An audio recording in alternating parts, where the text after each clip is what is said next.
এক একটা পিস দেখছো এত বড় বড় পিস থাকবে, 60 গ্রামের পিস আছে, লাল লাল ঝাল ঝাল, পুরো বাটা মশলা দিয়ে রান্না, মানে পুরো আস্ত মশলা, কোনো প্যাকেট মশলা না, না? কোনো প্যাকেট মশলা আমাদের ইউজ হয় না। আমাদের আবার একটা পার্সেল চলে এসেছে বাসন্তী পোলাও মটন কষার, এটা বেশি পছন্দ করছে লোক। হ্যাঁ হ্যাঁ, এটা এখানে কাঁচরাপাড়ায় মনে হয় এখনো পর্যন্ত আসেনি এই রেসিপিটা, না না, প্রথম মনে হয় কাঁচরাপাড়ায় আমি এনেছি।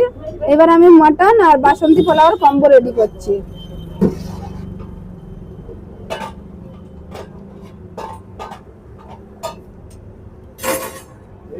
আরো গ্রেভি লাগলে আমি দিয়ে দিই।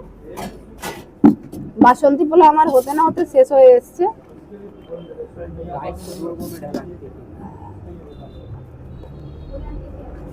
এটা আমাদের মাপ আছে কম্বোর, হ্যাঁ বেশ ভালোই লাগছে কম্বোটা দেখতে, আর ড্রাই ফ্রুট গুলো তো বেশ ভালোই দেখা যাচ্ছে। হ্যাঁ। Dry fruit